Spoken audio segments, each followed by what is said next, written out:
Hello friends, my name is Akanksha. Today I will teach you modal verbs.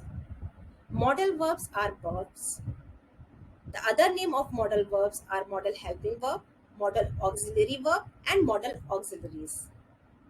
Verb को हम main तौर पे दो कैटेगरीज में डिवाइड करते हैं, एक मेन वर्ब और दूसरा helping verb. Main verb indicate करता है किसी एक्शन को। हम सब जानते हैं जैसे डांस, रीड, राइट, ये सारे एक्शंस होते हैं, ये मेन वर्ब के अंदर आते हैं। हेल्पिंग वर्ब को हम दोबारा दो कैटेगरीज में डिवाइड कर सकते हैं, एक टेंसेस और दूसरा मूड। जनरली हम सोचते हैं कि केवल टेंसेस होता है, लेकिन टेंस के साथ मूड भी होता है। टेंस हमें बात बताते हैं कि बात पास्ट की है, प्रेजेंट की है या फ्यूचर की है, और मूड बताता है कि हम सजेशन दे रहे हैं, रिक्वेस्ट कर रहे हैं, ऑर्डर दे रहे हैं, एबिलिटी है या कुछ और। पहले हम टेंसेस को समझते हैं। हेल्पिंग वर्ब कौन कौन से होते हैं टेंसेस में? Is, am, are, was, were, has, have, had, जो इंडिकेट करते हैं कि बात प्रेजेंट की है, पास्ट की है या फ्यूचर की है। She is reading a book, यहाँ इज एक हेल्पिंग वर्ब है और रीडिंग एक मेन वर्ब है। She was reading a book, यहाँ पर वॉज एक पास्ट एक्शन को दिखा रहा है। लेकिन आप थर्ड सेंटेंस में देखें, शी इज पुअर, यहाँ इज एक हेल्पिंग वर्ब के तौर पे काम नहीं कर रहा है, ये एक मेन वर्ब के पे काम कर रहा है। विल भी एक मॉडल वर्ब है। जनरली हम विल को एक फ्यूचर के हेल्पिंग वर्ब के तौर पे देखते हैं, लेकिन विल विलिंगनेस, ऑर्डर, कमांड या प्रॉमिस को भी शो करता है। You won't to disturb me, will you close that window, यहाँ पर एक विलिंगनेस दिखा रहे हैं कि क्या तुम डोर बंद कर दोगे। Your son will get all the facility, यहाँ एक प्रॉमिस करा जा रहा है कि आपके बेटे को सारी फैसिलिटीज मिलेंगी।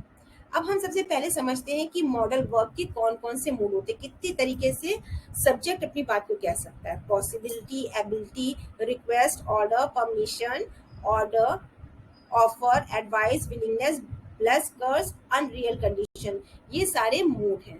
इन सारे मूड को कहने के लिए हमें कुछ स्पेसिफिक मॉडल वर्ब्स की जरूरत होती है, जिन्हें can, could, will, would, shall, should, may, might, must और टू, यूज टू, नीड और डेयर। किसी भी चीज को समझने के लिए सबसे पहले हमको उसके रूल्स का पता होना जरूरी है। मॉडल वर्ब्स के भी कुछ रूल्स हैं, यहाँ पर मैं सबसे पहले आपको वो समझाती हूँ ताकि आपके सेंटेंस स्ट्रक्चर कभी गलत ना हो। मॉडल वर्ब हमेशा हेल्पिंग वर्ब की तरीके से आते हैं, जो हमेशा मेन वर्ब के साथ होते हैं, ये कभी भी अकेले नहीं आते हैं। She is reading, she is helpless, यहाँ पर आप देख सकते हैं एक इज हेल्पिंग वर्ब के तौर पर है, लेकिन दूसरा इज मेन वर्ब के तौर पर है। लेकिन अगर आप मॉडल वर्ब की बात करेंगे तो मॉडल वर्ब कभी अकेले नहीं आ सकता। आई कैन डोर, ये एक इनकरेक्ट सेंटेंस है। I can shut the door, यहाँ पर वो मेन वर्ब के साथ जब आएगा तभी वो सेंटेंस स्ट्रक्चर राइट होगा। हमेशा याद रखिए कि मॉडल वर्ब हमेशा मेन वर्ब के साथ आता है, कभी भी नहीं आता। रूल नंबर 2, मॉडल वर्ब के बाद जब भी मेन वर्ब आएगा वो हमेशा वर्ब की फर्स्ट फॉर्म होगी। You should go, she can play, he might be late, यहाँ पर गो, प्ले सब वर्ब की मेन वर्ब की फर्स्ट फॉर्म को इंडिकेट कर रहा है। तो ये दूसरा रूल नंबर हो गया। मॉडल वर्ब कभी भी S, E S, I N G या ई डी नहीं लगाता है। मॉडल वर्ब हमेशा ओरिजिनल फॉर्म में ही आता है। कभी भी अगर आप उसमें I N G, E D या एस या ई एस लगाएंगे तो वो गलत हो। रूल नंबर 4, मॉडल वर्ब के साथ कभी डू, डज, डिड ये सब नहीं लगता है। मॉडल वर्ब अपने आप में ही सफिशिएंट होता है। She can read, she can't read, she do not can read, ये एक गलत स्ट्रक्चर है। मॉडल वर्ब के साथ में कभी भी डू, डिड या डज नहीं आएगा, ये रूल नंबर 3 है। कुछ एक्सेप्शनल भी होते हैं जैसे use to, need and dare, इन सब में डू, डज ये सब लगता है, लेकिन उसके बारे में मैं आपको डिटेल में बाद में बताऊंगी। Let's start. सबसे पहले हम बात करते हैं एबिलिटी की, जो कि एक मूड को बताता है। उसके लिए कैन या कुड वर्ड का इस्तेमाल किया जाता है। कैन प्रेजेंट टेंस को इस्तेमाल करने के लिए होता है और कुड पास्ट एबिलिटी को शो करता है। She can read the book but she can't speak it. I could run fast when I was young, यहाँ आप देख सकते हैं कि जब मैं यंग था तो मैं तेज दौड़ सकता था, ये पास्ट एबिलिटी को इंडिकेट कर रहा है। रूल नंबर 2 मीन्स कौन सा मूड है? अब परमिशन वाला है, तो परमिशन के लिए हम कैन, कुड, मे, माइट इन सब का इस्तेमाल करते हैं।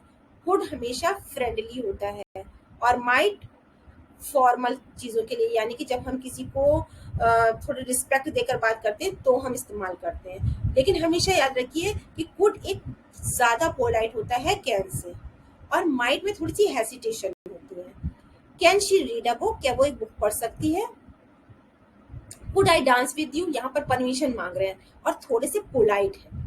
Might I smoke here, might I smoke here यानी कि एक हेसिटेशन है, एक परमिशन मांगी जा रही है कि क्या मैं यहाँ पर स्मोक कर सकता हूँ, पता है कि चांसेस है कि ना ही करने को मिले। तो जब एक हेसिटेशन के साथ, यानी कि आपको ये पता होता है कि आपके पास कम चांस है हाँ के, तो माइट का इस्तेमाल करें।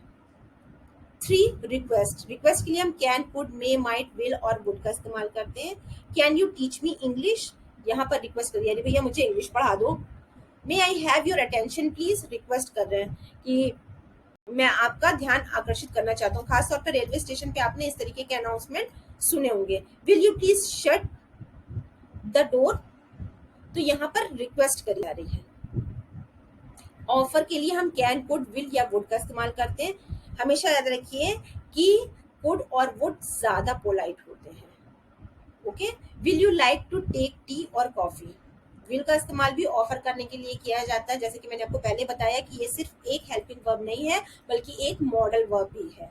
Push would give money for disaster, ये एक मोर पोलाइट वे है कि वो एक डिजास्टर के लिए मनी देगा। Would you be mine, of course I know. Fifth है एडवाइस दी जा रही है, सजेशन, इसमें ड्यूटी भी होती है और ऑब्लिगेशन भी होती है। शुड 50% अगर पॉसिबिलिटी होती तो वहां यूज करते। ऑट टू का मतलब होता है मॉरल रिस्पॉन्सिबिलिटी, यानी कोई काम ऐसे हो जैसे कि जो आपको करने ही चाहिए, जैसे बड़ों की बात माननी ही चाहिए, ट्रैफिक रूल्स का फॉलो करना ही चाहिए, अपने देश की रक्षा करनी ही चाहिए। इन सब जगहों पे हम बेसिकली ऑट टू का इस्तेमाल करते हैं। मस्ट का इस्तेमाल 90% जब हमको श्योरिटी होती है तब हम करते हैं। You should not raise your voice, तुम्हें अपनी वॉइस ऊपर नहीं, ऊंची नहीं करनी चाहिए। You ought to respect elders, में बड़ों की इज्जत करनी चाहिए। We must get up early, हमें सुबह जल्दी उठना चाहिए, क्योंकि ये एक कॉमन थिंग है कि उठना ही चाहिए, 90% पॉसिबिलिटी है। नेसेसिटी के लिए यानी कंपल्शन के लिए हम must, have to, have got to, need to, don't have to, needn't का इस्तेमाल करते हैं। You must practise English exercise, आपको रोज इंग्लिश की प्रैक्टिस करनी चाहिए। आई हैव टू गो, ये नेसेसिटी को दिखा रहा है कि मुझे तो जाना ही है। इस तरीके के सेंटेंस होते हैं। 7 विलिंगनेस, जब शैल, विल और वुड का इस्तेमाल करते हैं। ये सारे मॉडल वर्ब का इस्तेमाल विलिंगनेस यानी किसी चीज की इच्छा करने के लिए करते हैं। What shall we play, willingness दिखा रहा है कि हमें क्या खेलना चाहिए। I assure you I will reach on time, यहाँ पर भी विलिंगनेस दिखा रहा है कि मैं तुमको अश्योर करता हूँ कि मैं टाइम से पहुंच ही जाऊंगा। अब बात आती है पॉसिबिलिटी की यानी चांस की। अगर मे का इस्तेमाल हो रहा है तो 50-50% चांस है। माइट का मतलब चांसेस बहुत कम है, यानी कि ज्यादातर कोशिश यही रहेगी कि आपकी बात को काट ही दिया जाए या मना ही कर दिया जाए। मस्ट 90% पॉसिबिलिटी के लिए होता है। परहैप्स ही मे रिजाइन हिज जॉब, मतलब चांसेस है 50-50 कि वो अपनी जॉब रिजाइन कर भी सकता है और नहीं भी कर सकता है। इट कैन रेन टुडे, ये भी पॉसिबिलिटी है कि आज रेन हो सकती है। You should be at home at this time, इस समय तक तुम्हें घर पहुंच जाना चाहिए। तो इस तरीके से ये पॉजिटिव को शो करता है। नेक्स्ट आता है विश, प्रे, ब्लेस या कर्स के लिए हम मे का इस्तेमाल करते हैं। May you be blessed with a long life, यहाँ पर हम प्रे कर रहे हैं। मे यू डाई सून, यहाँ पर हम कर्स कर रहे हैं। अनरियल कंडीशन भी कुछ होती है जब हम इमेजिनेशन में चीजें सोचते हैं कि अगर ऐसा होता तो हम ऐसे करते, वैसा होता तो हम वैसे करते। ऐसी अनरियल कंडीशंस के लिए हम किन मॉडल वर्ब्स का इस्तेमाल करते हैं, कुड और वुड का। If I had wings I could fly in the sky, अगर मेरे पास विंग होते तो मैं उड़ जाता। इफ आई हैड पावर, अगर मेरे पास पावर होती आई वुड बी रिच, तो मैं बहुत अमीर बन जाता। इस तरीके से ये अनरियल कंडीशन को शो करता है। एक्सेप्शंस भी होते हैं, यूज टू, नीड और डेयर, इनमें डू डज भी लग सकता है लेकिन इनका इस्तेमाल हम बहुत कम करते हैं। How dare you ask me like this, इस तरीके के भी सेंटेंस आपने जरूर सुने होंगे। नीड आई से मोर, क्या मैं कुछ और कहूँ, कहना चाहिए। I use to play a lot of football. तो इस तरीके से आपने देखा कि मॉडल वर्ब्स मूड को इंडिकेट करते हैं। कुछ कॉमन ही मॉडल वर्ब्स होते हैं जिनको हम अलग अलग तरीके के मूड्स में अलग अलग तरीके के एक्सप्रेशन को देने के लिए यूज करते हैं। I hope this will be helpful for you. Thank you so much for listening. Bye bye.